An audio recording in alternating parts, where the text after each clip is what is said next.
Assalamualaikum warahmatullahi wabarakatuh. Perkenalkan, nama saya Andika Triputra, kelas 1A dengan NRP 520 322 010. Oke, saya akan menjelaskan tentang identifikasi struktur dan bagian-bagian kapal.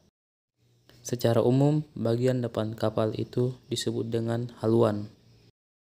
Kemudian untuk mengemudikan kapal itu disebut dengan anjungan. Anjungan tidak selalu berada di tengah-tengah kapal. Ada beberapa jenis kapal yang anjungannya itu di belakang. Contohnya seperti kapal tanker. Dan ada jenis kapal yang anjungannya terletak di depan. Contohnya seperti jenis kapal supply.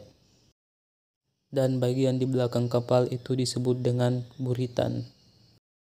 Kemudian bagian seluruh samping kapal itu disebut dengan lambung kapal.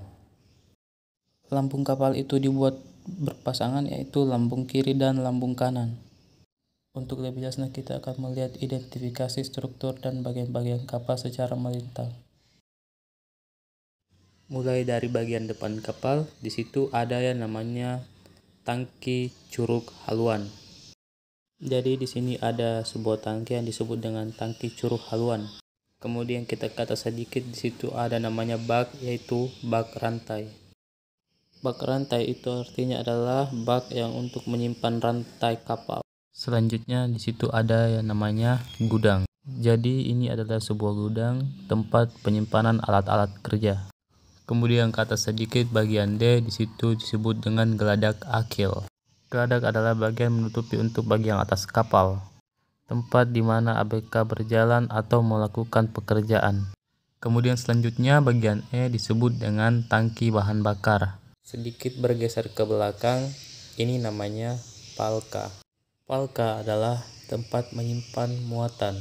Terlihat ruangan paling besar adalah tempat penyimpanan muatan, karena memang fungsi dari kapal itu untuk membawa muatan. Selanjutnya adalah ruangan pembekuan.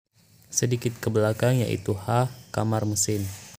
Kamar mesin atau engine room adalah tempat penyimpanan mesin utama atau mesin induk, yang dimana untuk menggerakkan kapal tersebut. Selanjutnya bagian I adalah tangki air tawar. Seperti yang sudah dijelaskan, di depan ataupun di belakang pasti ada tangki. Pada intinya adalah untuk keseimbangan kapal. Sedikit ke bawah ada namanya yang disebut dengan dasar berganda atau biasa kita sebut dengan tangki dasar berganda. Disebut dengan tangki karena diisi dengan muatan cair. Kemudian selanjutnya bagian paling bawah kapal itu biasa disebut dengan lunas kapal. Bergeser ke belakangnya itu ada linggi baling-baling untuk menutupi baling-baling, dan diteruskannya bagian paling belakang kapal itu adalah linggi bulitan. Selanjutnya adalah ruang mesin kemudi. Ini adalah mesin kemudi, terlihat di bawahnya adalah daun kemudi. Kemudian bergeser sedikit ke depan, ini adalah tangki bahan bakar. Kemudian bergeser ke atas, ini adalah ruang akomodasi awak kapal. Biasanya untuk bagian depan buat perwira kapal dan untuk bagian belakang buat ABK-nya. Sedikit ke atas itu adalah geladak anjungan. Selanjutnya bagian R itu adalah geladak utama. Kemudian ini selanjutnya adalah daun kemudi, seperti yang tadi sudah dijelaskan. Kemudian yang paling depan ini adalah linggi haluan. Demikian penjelasan struktur bagian-bagian kapal. Semoga bermanfaat. Terima kasih. Assalamualaikum warahmatullahi wabarakatuh.